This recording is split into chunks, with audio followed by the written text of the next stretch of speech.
Start na po tayo. Magandang araw sa atin lahat mga kababayan. Saan man panig kayo ng daigdig naron, dito na naman tayo sa another episode ng ating vlogs, Badong Aratelis po. Pag-uusapan natin ngayon, ito po no, nagtitigas-tigasan laban sa China, si Gibo. Yung mga pahayag niya po lately, kala mo may digmaan sa pagitan ng Pilipinas at China eh.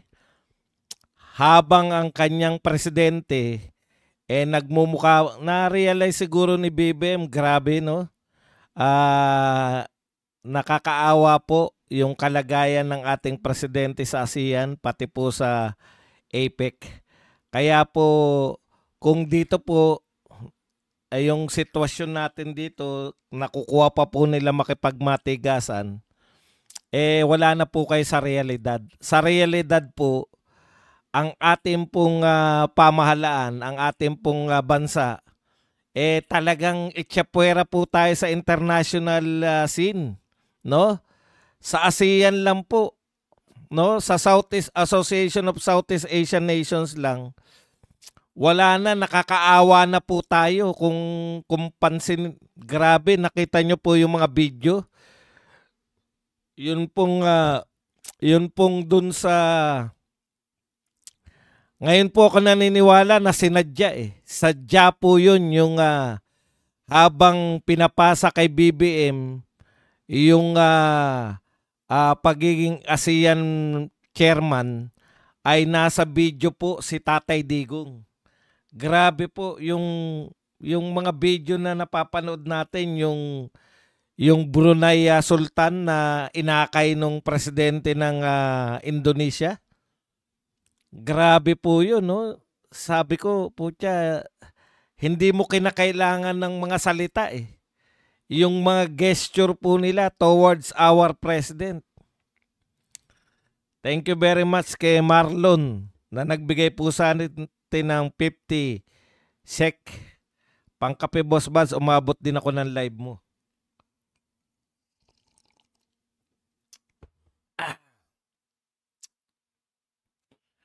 Kung ganyan pa rin po yung attitude ng ating DND Secretary, nakita na po ng buong bayan, no?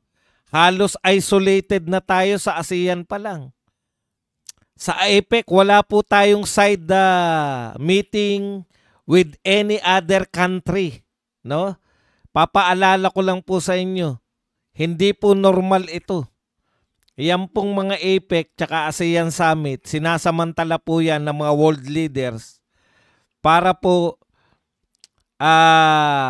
magkaroon po ng yung bang samantalahin yung pagkakataon na nariyan lahat ng mga leaders, yung mga inihanda po ng kanilang mga opisyal na makipag-usap katulad po na nangyari kay Xi Jinping with Donald Trump with South Korea. Yan po mga magagandang halimbawa na nagdudulot po yan ng mga konkreto. Konkreto pong mga kasunduan, hindi lang po photo ops, no? Tayo po ni isang leader. Ni isang leader po, wala po tayong nakadaupang palad. Thank you very much po kay Mama Jennifer Ligausyu na nagbigay po sa atin ng 250 pesos na pangkape. Talagang parang isolated na po tayo, tapos nanawagan pa si BBM na laban sa China, na kinukumbinsi niya yung ibang ASEAN countries na lumaban sa China. Wala pong pumansin. Yung pong pagkakataon na natutuwa po ang lahat na may deal with Donald Trump, no? Binabawi na lang po natin, binabawi natin sa propaganda dito. Talagang na hindi na namili daw tayo. Tayo pa namili pinili natin yung 19% tariff kaysa sa 0%. Alam nyo, mabuhay na tayo sa katotohanan. Ganyan na po ang turing sa atin ng mga bansa ngayon sa international. Banat kayo ng banat dito sa China. Akala nyo naman na pinapansin tayo. Nagnanakaw nga ng pansin si BBM. Opo, tama po yung termino, nakaw lang po yun dahil Hindi naman po siya schedule na. Kita nyo po yung pagkakaiba nung nagkamay yung South Korea at saka si Xi Jinping at saka yung pagkakamay ni BBM, sumugod kaagad yung assistant ni Xi Jinping, pumagit na agad.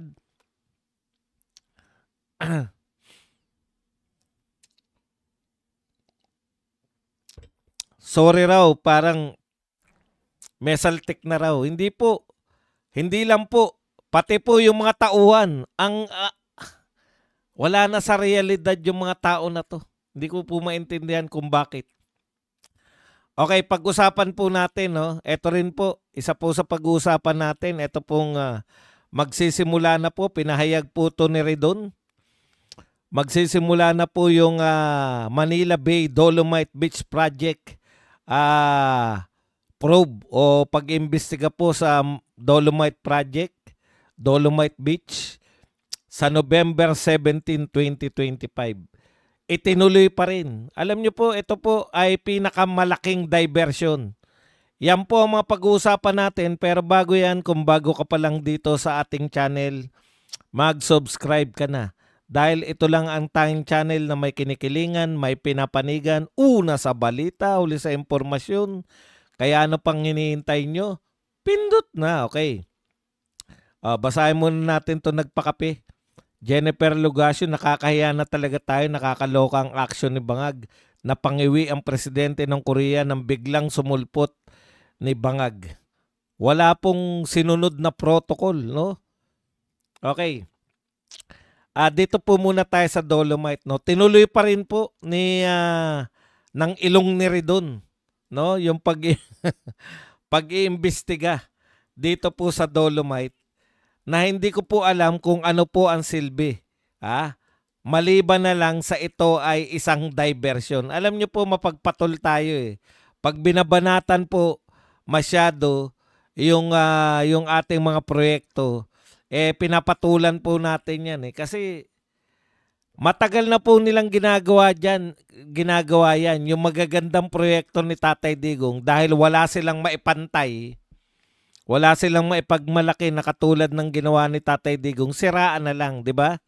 Ganun eh, ganun talaga pagka mahinang leader ka, ang tendency mo, gusto mong umangat. Dalawa po, di ba? Para ka umangat, siraan mo yung iba para angat na angat ka. O kaya, magtrabaho ka ng maayos, higitan mo sila lahat. Yung achievement, higitan mo yung achievement. Pero pinili po ng gobyernong ito yung tirahin na lang yung nagdaan. Okay. Ang ginagawa po ng gobyerno ngayon, sari-sari po, ito po lahat diversion. Diversion dito po sa pinakamalaking pagnanakaw sa gobyerno. Lahat po yan, no? Mapapansin po ninyo, ang dami po nilang gustong imbestigahan ngayon. Yung House of Representatives, 3. Ang gusto nilang sabay-sabay na imbestigahan. Yung Makabayan Block, ano yung hinihingi? Imbestigahan yung Farm to Market Road. Yung si Dilima naman, humihingi rin na imbestigahan daw itong dredging. Dredging sa Zambales ng Chinese dredging. Ang gusto lang nila, makachamba lang ng isa dyan. Meron pa pong isang diversion sila. Yun pong salin, no? Papakita ko po sa inyo to eh. Wala naman pong silbi lahat to. At saka yung paghanap kay Gutesa. Paninira kay Gutesa. Malay nyo, makachamba. Hitting 2 birds in 1 stone sila kay Gutesa. Nagagawa na nilang diversion, nasisiraan pa nila si Gutesa. Kaya lang, sino yung naninira? Alam mo, effective lang po yung paninira kung yung pong naninira ay mayroong kredibilidad. Pero kung ang maninira sa'yo ay itong gobyerno, wala namang kredibilidad to. Si Anticler ang maninira, si Lacson ang maninira. Lahat ng tao sa gobyerno ngayon, wala namang kredibilidad para masiraan si Gutesa. Kaya kahit na ano po pong paninira nila dyan, Dapat kasi credible eh. Sino maninira kay Gutesa? Yung mga dilawan, sila Kiko Pangilinan, Bam Aquino, etong si Laila de Lima, yan si Ontiveros. Lahat yan eh. Di ba? Lahat yan may mga hindi nga tinatago. Yung kay de Lima nga, hindi niya tinago niya ba yung relasyon niya kay Dayan?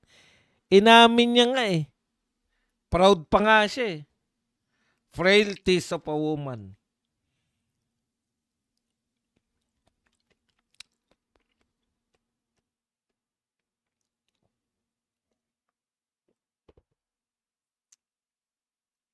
Kung sila rin lang ang maninira kay Gutesa, wala pong epekto yan. Di ba kayo talaga marunong? Sisiraan nyo, yung naninira, sirang-sira. Parang yung sinasabi ni BBM na gusto niyang ipagmalaki na bumalik na raw yung tiwala ng mga investors dahil sa ginagawa nila na mga hakbang para wakasan ang malawakang korupsyon. Imagine, dahil daw sa ginagawa ng gobyerno na wakasan para mawakasan yung malaganap na korupsyon.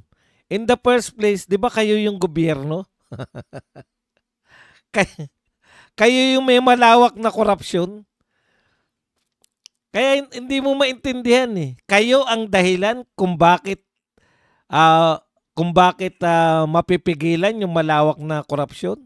Di ba kayo nga ang dahilan kung bakit may malawak tayong korupsyon. Kaya only in the Philippines, only sa Pangulong ito, nababanatan niya yung sarili niyang gobyerno at hero pa siya. Ngayon lang ako nakakita na binabanatan mo yung sarili mong gobyerno at gusto mo pang tawagin kang hero ng mga tao dahil binabanatan mo yung korupsyon sa gobyerno mo. Alam mo ba trabaho mo talaga bilang presidente? Pigilan yung korupsyon. Hindi yung ikaw ang mag-expose. Trabaho po yan ng mga oposisyon.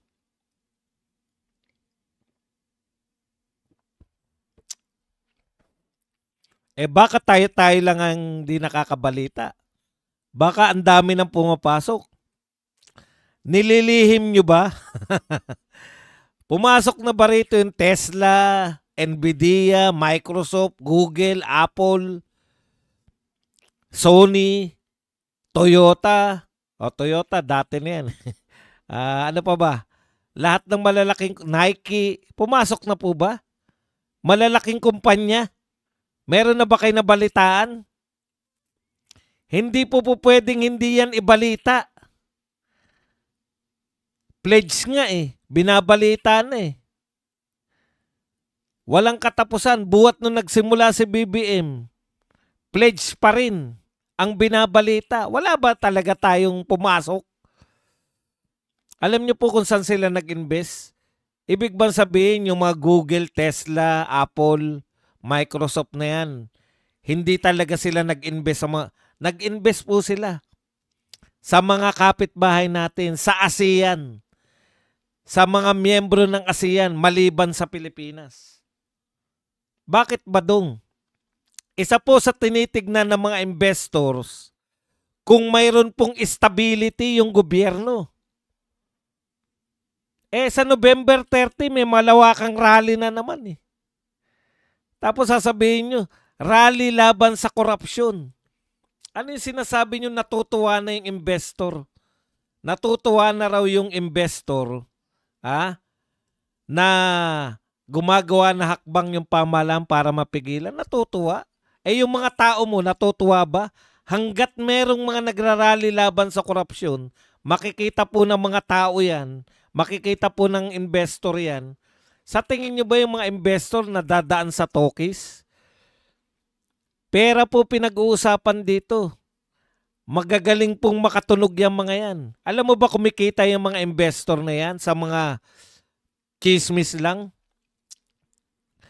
Yung nag-usap si Xi Jinping at saka si Donald Trump, ang laki na po ng impact niyan, no? May kumikita na po diyan. Nag-usap pa lang, wala pa talaga yung resulta. Kaya hindi nyo mabobola yung mga investor. Kung kayo po, hindi kayo marunong gumamit ng intelligence fund, kunwari hindi kayo marunong gumamit, yung mga investor po, matitindi po ang intelligence ng mga yan. Kala nyo ba papasok sa atin yan? Tapos sa November 30, laman ng lahat ng balita na may malawakan rally. O miski si BBM, sinasakyan din yung rally. Okay lang ako dyan sa rally na yan. Huwag lang kayo manggugulo.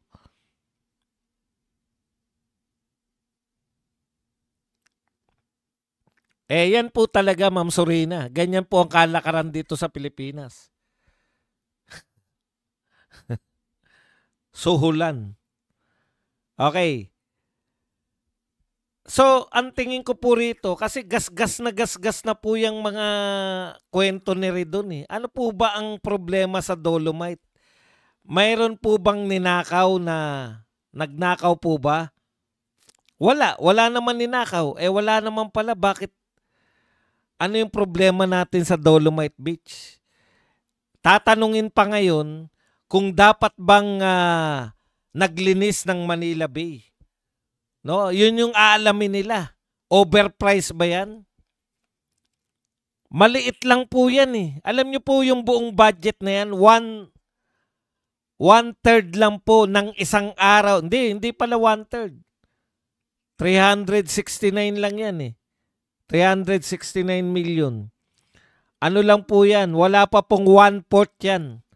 Wala pang 1/4 yung buong budget ng Dolomite na kino-question ng ilong ni Ridon, wala pa po yung 1/4 ng deliver na isang araw kay Martin Romualdez ayon kay Gutesa.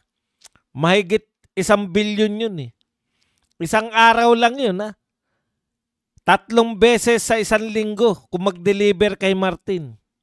1/4 lang ng buong budget ng Dolomite. Imagine niyo, pagkakaabalahan nila, tanong ko lang rin doon.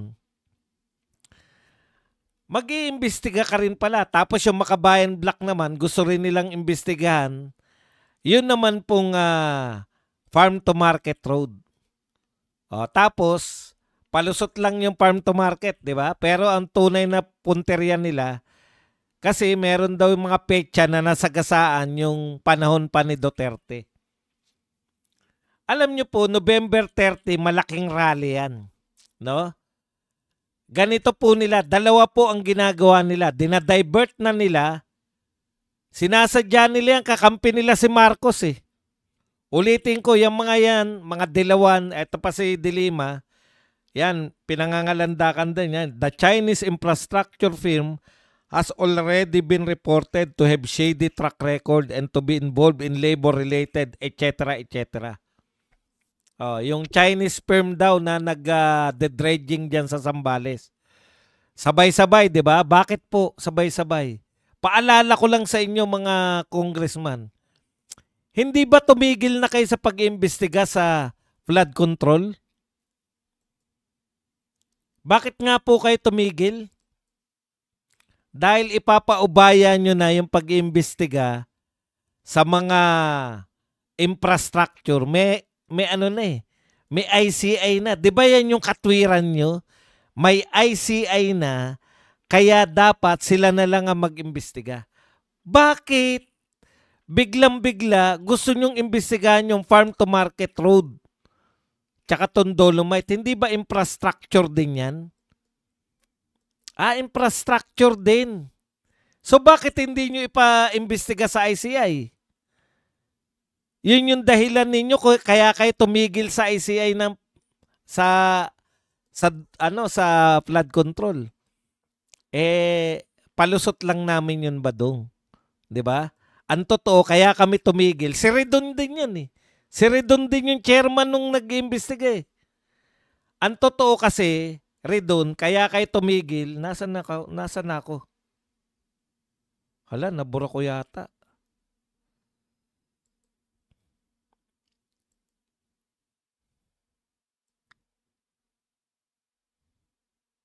Daldal ako ng daldal, nabura ko yata. Okay. Nariyan ba ako? Hindi ko na nakikita yung sarili ko. Patay.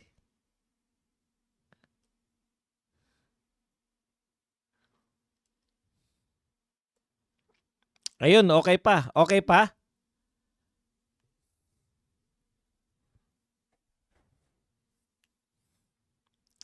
Okay.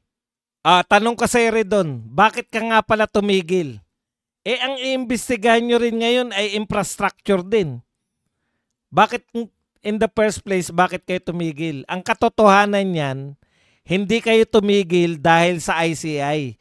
Tumigil kayo dahil hindi na pumapayag yung mga kapwa nyo congressman na pag-usapan yung flood control project na Duterte ang focus nyo. Ang gusto na ng iba, tumbukin na si Saldico at saka si Martin Romualdez. Pinaiimbestigahan sa inyo. Kaya tumigil na kayo nung dumating yung ICI para hindi nyo maimbestigahan si Saldico at saka si Martin Romualdez. Diba? Dito sa Dolomite, safe na safe kayo. Pero ang tanong ko, di ba infrastructure din yan? So yung katwiran ninyo, kaya kayo tumigil sa pag-iimbestiga sa flood control, madadali kayo. Kaya kayo tumigil, may ICI. May binuwag na ba yung ICI? Hindi pa rin pala binuwag yung ICI. Nariyan pa rin pala yung ICI. Bakit bigla kayo mag-iimbestiga ngayon? Kasi hindi na kayo nag-iimbestiga, hindi na rin nag-iimbestiga yung mga senador, ayaw pa rin tumigil ng mga tao, hindi pa rin pumapayag yung mga tao na basta na lang mawala ang issue ng flood control projects. Iba na ito. Hindi to katulad ng mga naunang issues ni BBM na nagpalipas lang kayo ng oras, nakalimutan na ng tao. Ang dami na po niyan, pagtaas ng presyo ng mga bilihin, itlog, sibuyas, bigas, ang dami na pong napalagpas. Tapos yung sugal.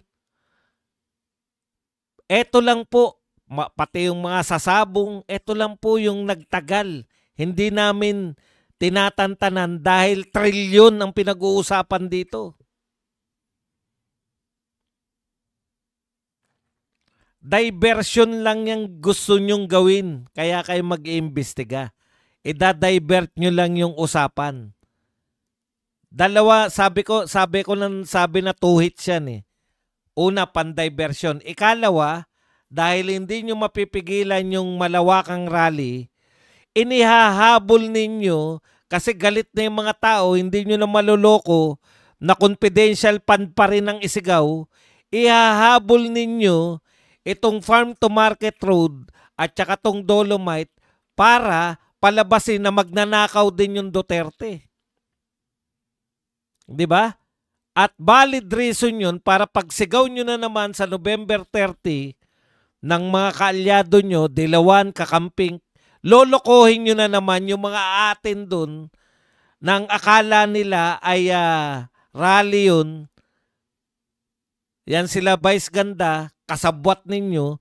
Akala ng mga tao rally yun against corruption only to find out na ang gusto nyong papanagutin, Duterte pa rin. Kaya two hits eh. Binabanatan ninyo yung Dolomite para isisi sa Duterte nang sa ganun kahit nakakulong na yung mama, papanagutin pa rin. Kaya wala nangyayari sa rally. Ang dami ng taong sumasali, kaya kayo pong mga artista. Anjo Iliana, alam ko hindi ka nakikinig. Dennis Trillo, alam ko hindi kayo nakikinig. Pero sayang yung mga pagpuputak ninyo. kung nahihikayat lang ng mga dilawan, yung mga na-i-impluwensya nyo, nakaka-impluwensya kayo eh, di ba? Umaangal kayo sa taas ng inyong mga buwis. Yan, kasama si Regine Velasquez. Pero sana, matalino naman kayo. Alam nyo po kung sino yung nagnanakaw ng buwis ninyo at alam nyo rin kung sino yung ginagamit para magalit lang yung tao.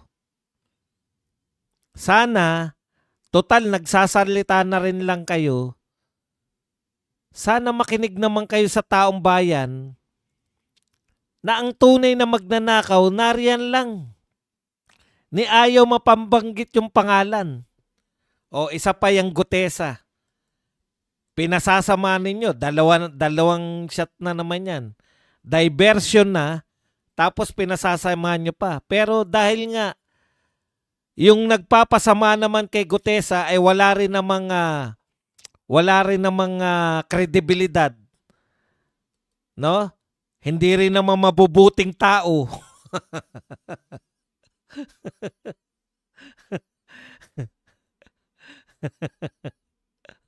Hindi mo rin naman masasabi na walang dungis. Lahat po ng bumabanat kay Gutesa, meron lahat eh. Di ba? Merong mga multo. Hindi rin nila mapasama si Gutesa. At saka anong klaseng pagpapasama yun? Peke yung notaryo. Si Gutesa ba nagpeke nun? Kalokohan. Notaryo lang yan pepekein. Ang pinipeke, yung salaysay ang pinipeke, hindi po notaryo. Dahil ang dali lang po magkaroon ng notaryo. At hindi po para sa inyo. Pag sinabi nyong peke yung sinasabi ni Gutesa, peke rin yung ibig sabihin na isahan kayo. Ibig sabihin, hearing kayo ng hearing, kaya pala kayong lokohin ng mga katulad ni Gutesa? Siyempre, hindi nyo aaminin yan. Dahil pinagmamalaki nyo, pinakamagaling na mag-imbestiga sa buong mundo. Si Lacson. Tapos palalabasin mo na nagsinungaling sa'yo si Gutesa, hindi mo na amoy? Paano ko po nalaman na hindi nila naamoy? Ang dami na nilang kinontempt na napakulong dahil nagsisinungaling.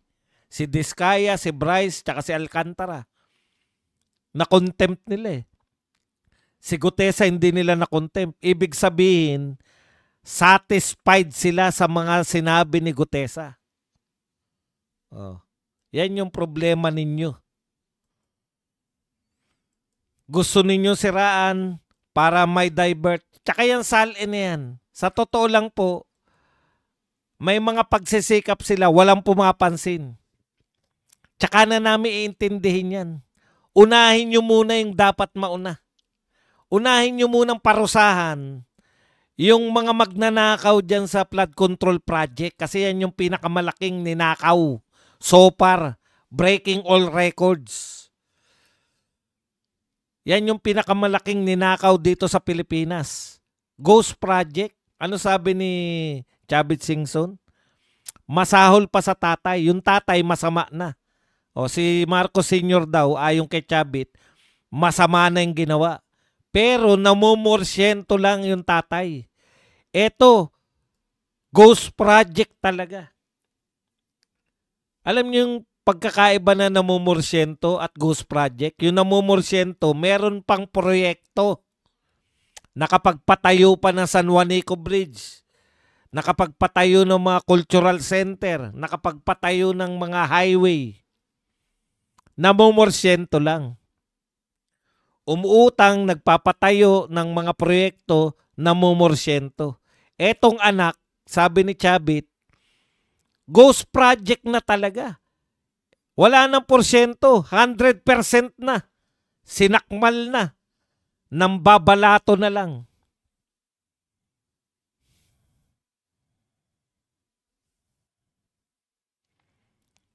Yan yung sinasabi natin, no? Tapos, okay, punta tayo rito kay Gibo. Alam mo, Gibo, nakita namin si BBM umatin ng ASEAN. Nakita namin yung mga video. Pinakamasakit nun yung meron pang instance na may nakikipagkamay si BBM sabay ang kinamayan iba. Para napahiya na lang na tiniklop na lang yung kamay niya eh. Yung iaabot niya yung kamay para kakamayan tapos iba yung hinarap at kinamayan. Pero ang pinakamalapit yung kay Sultan. Kausap niya yung Sultan eh. Hinatak nung presidente ng Indonesia. Nakita po sa video yan. Tapos nasaksihan din natin na binanatan niya yung China sa harap ng mga Southeast Asian leaders, hoping na may sumuporta sa kanya laban sa China, pero solo lang siya. Nagsolo lang po. Wala pong sumuporta sa kanya laban sa China. Nakakahiya po. Mananawagan ka na. Suportahan nyo kami sa, alam nyo ba, lahat yan kung ano dinadanas natin sa China na pang-aapi. Yun din ang dinadanas ng Indonesia, Vietnam, Singapore at kung sino pang bansa. Ano po pagkakaiba? Tinitreat nila yan as territorial disputes. Hindi nila tinitreat yan na yan ay magdidikta ng kanilang pakikitungo sa China. Territorial disputes meaning may teritoryo ka, ipagtanggol mo. Nakikipagbombahan sila ng water cannon sa China. Kung sa tingin nila, territorial waters nila, pumunta yung Chinese doon, hinuhuli nila. Pero patuloy silang nakikipag-trade deal with China. Ang numero 1 nilang ka-trade deal ay Chinese, Lin TV Vlog. Thank you very much sa 10 Hong Kong. Good afternoon, Sir Badong, pangkapilang po. Maraming salamat sa iyo, Lin TV Vlog. Tayo, binubomba tayo ng water cannon, hindi tayo gumaganti dahil ginagamit natin yung pambobomba na yun, binibidyoan natin na mukhang kawawa tayo sa mundo, tapos ipi-play natin sa mundo at akala nyo ba, tapos gusto natin yung palabasin na ang tatapang ng ano natin, pinakamatatapang na Coast Guard. Talaga? Ako natatapangan ako sa Vietnam Coast Guard, nakikipagbombahan sila ng water cannon sa China, sa Indonesia. Pero pinagtatayo sila ng mga infrastructure ng China. Sino ba nagpatayo ng bullet train na yan sa Indonesia? China. Nakita natin kung paano na-isolate tayo mula kay Tatay Digong na sentro ng atensyon, ha? Mula kay Tatay Digong na sentro ng Noche Buena sa mga pagtitipon, mapa APEC, mapa ASEAN Summit, na ngayon ay isolated. Wala tayong mga side meetings with leaders. Wala. Kitang-kita po natin kung paano po nagnakaw si Marcos ng atensyon kay Xi Jinping. Di po ba? Talagang ano po yun, maski si Marcos aminado na sinamantala niya yung pagkakataon. Wala pa pong 1 minuto yun. Sa galing po na nagpipicture, sa galing po ng photo ops, putya, kala mo may kasunduan na naganap eh. Grabe, gamitin yung 1 segundo. Alam nyo siguro mga nagti-TikTok naman tayo, 'di ba? Oh. Wala pang 10 seconds yun yung pagbati na yun. Pero akala mo ang ganda na.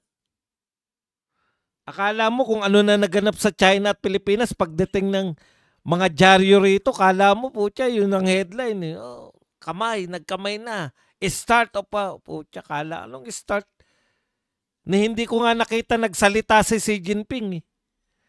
Nabigla siya eh, pero dahil statesman siya, kinuha niya pa rin yung kamay. Yan yung pagkakaiba ni Tatay Digong dito sa presidente natin ngayon. Thank you very much kay Evelyn Aguilar na nagbigay sa atin ng 1,600 yen.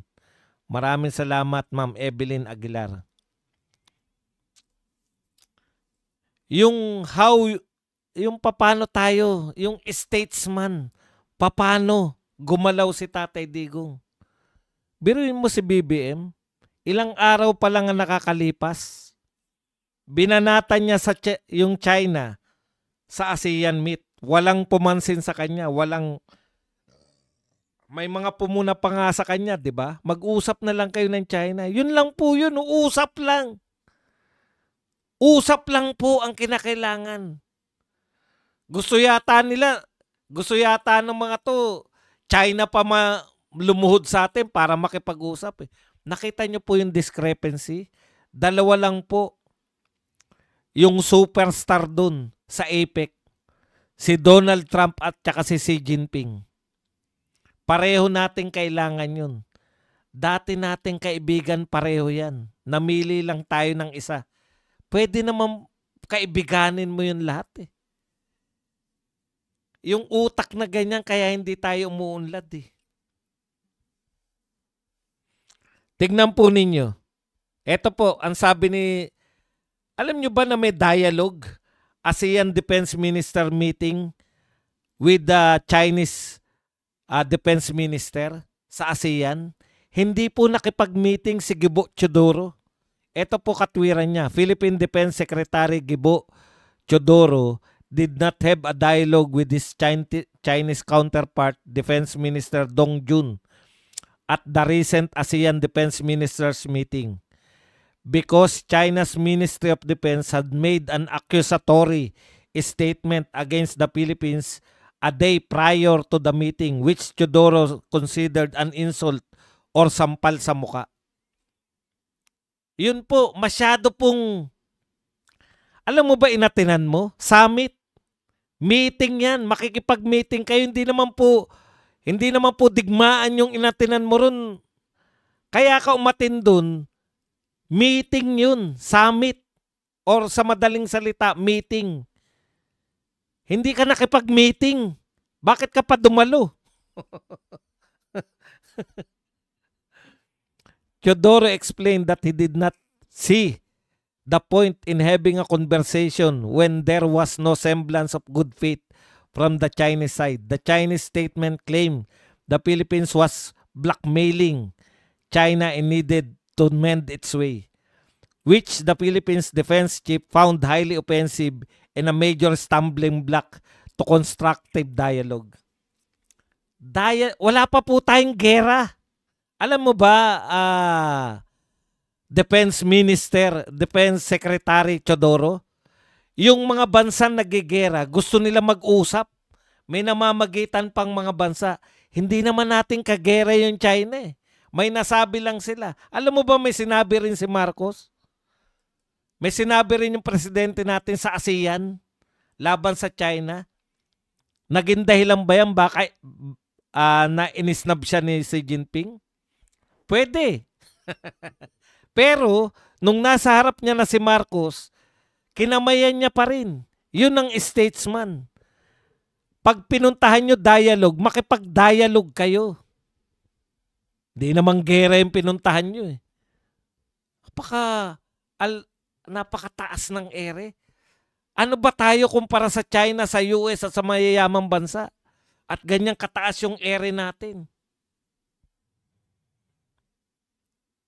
Nainsulto ka sa sinabi na yun?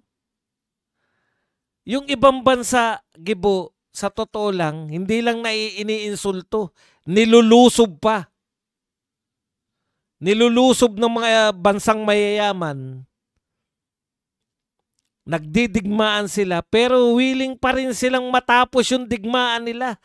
Tayo po, hindi po tayo nakikipagdigmaan, wala po tayong digmaan with China, pero ayaw nating makipag-usap. Hindi ko po sinabi na maging, sabihin nyo naman pro-China.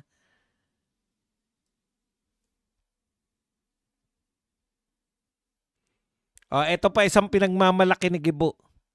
BFA.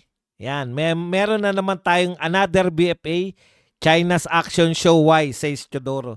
Alam mo, kung dito ka lang nakapokus sa Pilipinas, kung hindi mo nakita yung ASEAN, kung hindi mo nakita yung APEC, nawala talaga tayo, sa totoo lang po. Ang liit-liit ng tingin sa atin.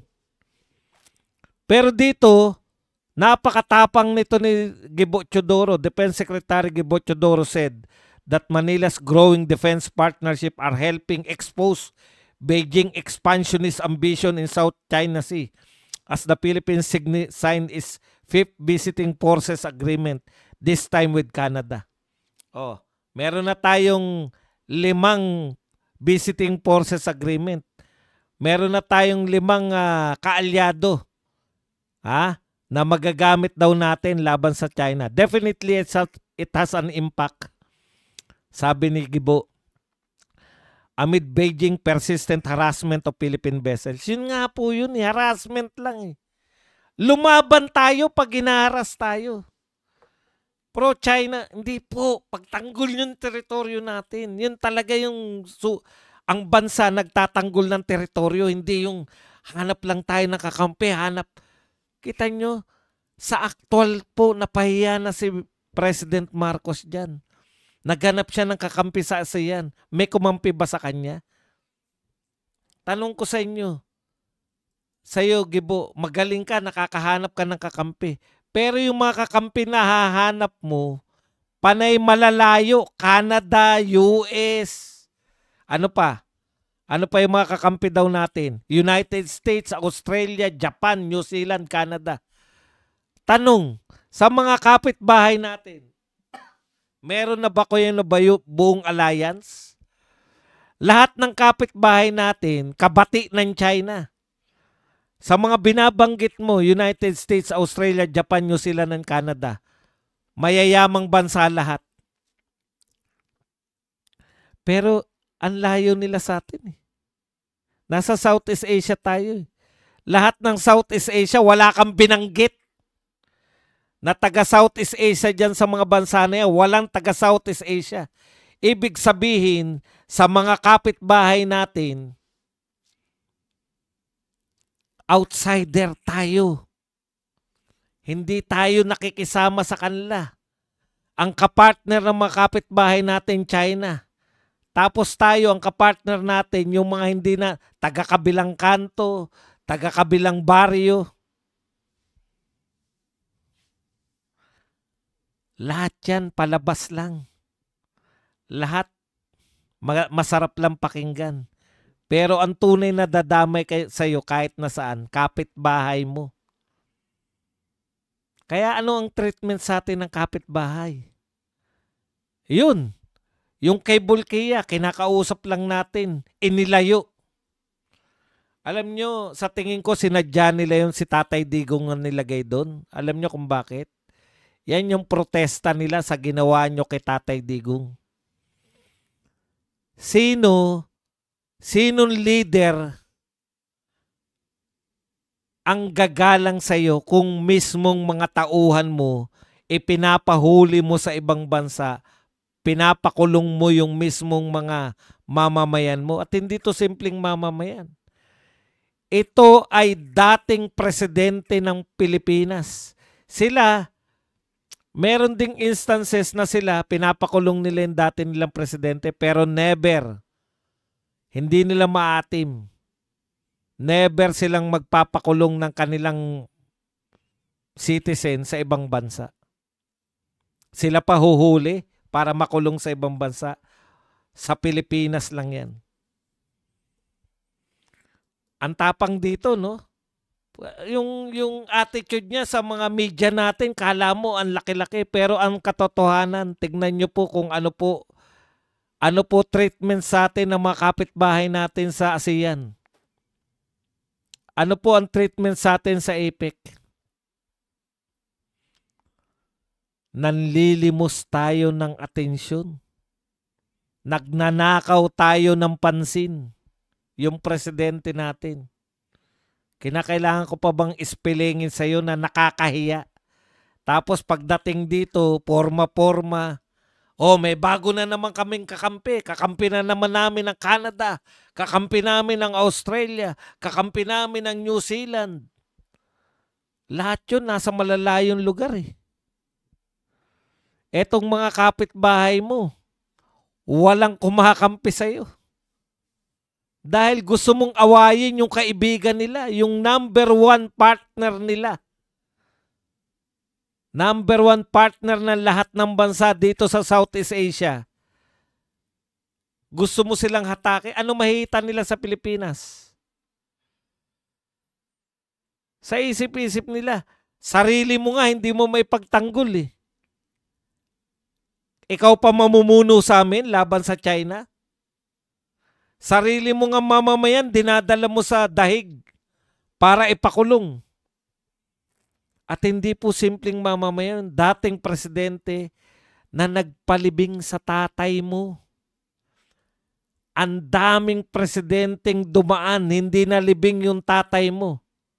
May isang presidente na malakas ang loob na lumaban sa dilawang media. Lumaban sa mga dilawan. Lumaban sa utak ng mga dilawan. Ang namamayagpag na kautakan dito sa Pilipinas, dilawan before Duterte. Walang pakialam si Duterte. Kahit na ikondina siya ng buong mundo, yung tingin niyang tama na ang dating presidente na ang huling kahilingan bago mamatay ay malibing sa libingan ng mga bayani. At karapat dapat po ayon sa batas na malibing sa mga libingan ng bayani. Pinalibing. Yun yung tunay na leader. Against all odds. Hindi po siya yung nagkikreate ng sitwasyon para bumilib sa kanya yung tao. Hindi yung the other way around na sumusunod lang. Magrarally kami. Okay yan, magrally kayo. Tama lang yan. Kung ako presidente, magrarally din ako eh. Yun ba naman? Eh, ikaw nga nirarally. Ikaw ang nirarally, hindi yung kung sino. Ikaw mismo, yung gobyerno mo mismo. Wala kayong masasabi na. Sabihin naman nung tagapagtanggol niya, si Auntie Claire. Paano nyo sasabihin na involve ang Pangulo? Samantalang Pangulo nga ang naglantad ng mga flood control anomalies na yan. Siya pala naglantad. Sana hindi mo lang nilantad. Sana nilotas mo din. Sana pinakulong mo rin